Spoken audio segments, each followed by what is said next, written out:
मालूम अभी तक कि उस एफआईआर में क्या है, कौन सी धाराएं, कौन सी नहीं है। जब ये लड़कियां मेडल जीत के आती हैं तो हम सब ट्वीट करते हैं, सब कहते हैं कि हमारा गर्व है।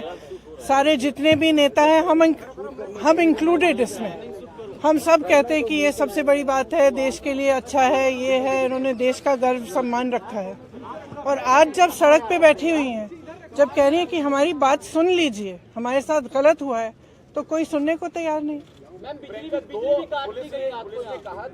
मैंने आपसे, आप बार बार यही कह रहे हैं, मैंने आपसे कहा ना, अगर एफआईआर दर्ज हुए हैं तो कम से कम इनको दिखाना चाहिए कि क्या है, कॉपी देनी चाहिए। मैं आपको पुलिस का स्टैंड बता रहा हूँ। पुलिस का ये कहना है कि 2 एफआईआर उन्होंने इंडिविजुअली दर्ज किए हैं। एक पॉस्को एक्ट, क्योंकि एक माइनर लड़की है, उसकी शिकायत पर पॉस्को एक्ट की धाराओं में, दूसरी जो है छेड़खानी के आरोप है, जो कि सीनियर महिला पहलवानों ने की है। और अब इन्वेस्टिगेशन को लेकर जो होना चाहिए, उसको लेकर आपका क्या कहना है? दूसरा ये अरेस्टिंग की जो बात, देखिए सीधी सी बात है, इतने जो सीरियस एलिगेशंस हैं इस शख्स के बारे में, तो पहले रिजाइन तो करें, उनको पद से तो हटाएं। जब तक पद पे हैं तब तक प्रेशर डालते रहेंगे, तब तक करियर बर्बाद करते रहेंगे लोग।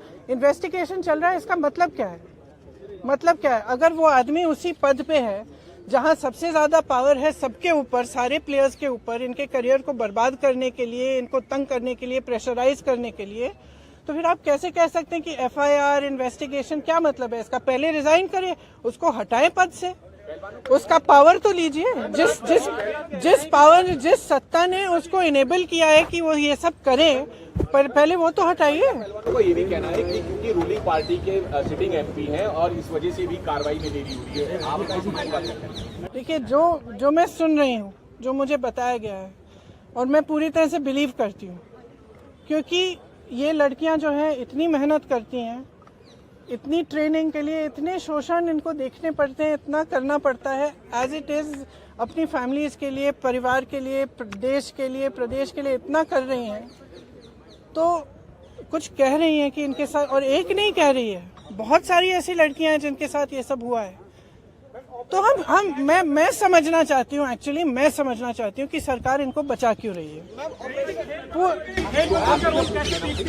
क्योंकि खेल मंत्री लगातार कह रहे हैं हम बातचीत कर रहे थे, एफआईआर कभी भी हो सकती है, हमने कई राउंड की बातचीत करी। खेल मंत्री और खेल मंत्रालय के रोल को कैसे देखिए आप? उन्हें पहले करना, और दूसरा मंत्री के लिए क्या कहेंगी जो इन खिलाड़ियों से अपने घर पर तो मिलते, लेकिन एक हफ्ते से ये लोग घर पर बैठे हैं, प्रधानमंत्री को लेकर के आपकी क्या उम्मीदें हैं और उस पर आप क्या कहेंगे? प्रधानमंत्री से मेरी कोई उम्मीद नहीं है,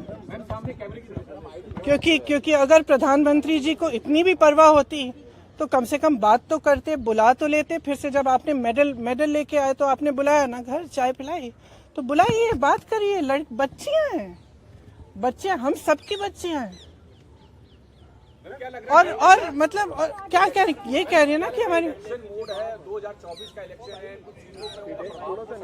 अब भगवान जाने, मैं आपसे पूछ रही हूँ कि भाई इस आदमी को बचाने के लिए इतना सारा क्यों किया जा रहा है, जब इतनी सारी लड़कियां जिन्होंने देश के लिए इतना किया है, अपने परिवारों के लिए किया है, प्रदेश के लिए किया है, देश के लिए किया है, और इतना मतलब पर्सनल संघर्ष है इनका, आप देख सकते हैं, इन्होंने इतना किया है और आप उसको बचा रहे हैं। भाई इनको बचाओ ना। हमारे देश के बारे में ये क्या कहता है अगर हम अपने बच्चियों को नहीं बचा सकते?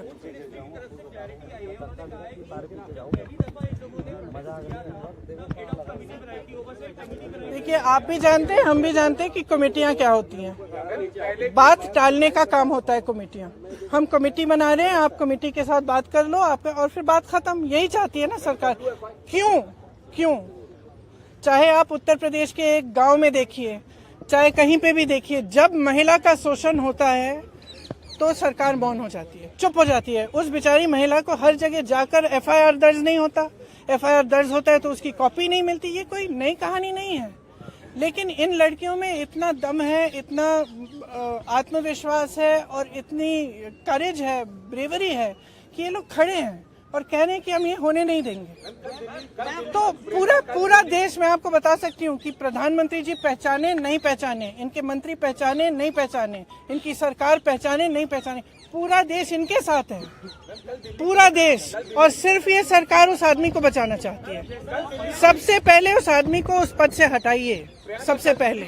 कोर्ट में कहा कि इस मामले में कई लूपहोल हैं और राजनीति भी है। ये तो सब देखिए, जैसे ही महिला खड़ी होती है सारे लूपहोल निकल जाते हैं, तमाम ऐसी अफवाहें फैलाई जाती हैं, उस महिला को भी के बारे में भी उल्टी सीधी चीजें कही जाती है, हमेशा आपने देखा है।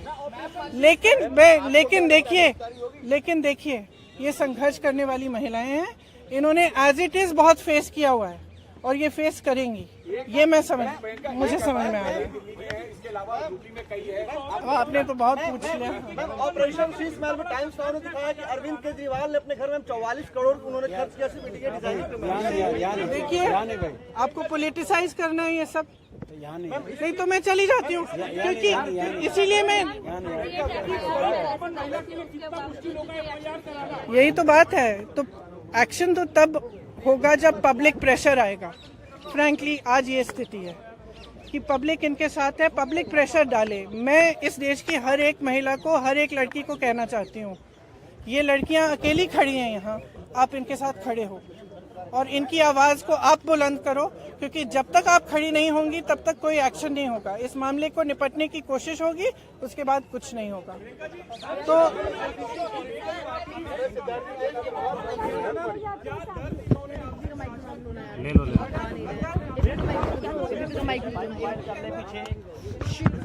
की है, इसलिए हम अलग बैठे थे।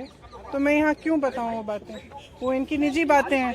लेकिन मैं इतना बताना चाहती हूँ कि मुझे इन पर बहुत गर्व है कि ये आज इस चीज़ को लेकर खड़े हुए हैं और इसमें कोई पॉलिटिकल बात नहीं है। इसका राजनीतिकरण बिल्कुल नहीं होना चाहिए, और अगर होगा तो एक बहुत बड़ी शेम होगी और हम सबको इनके साथ खड़ा होना चाहिए। बस इतनी सी बात।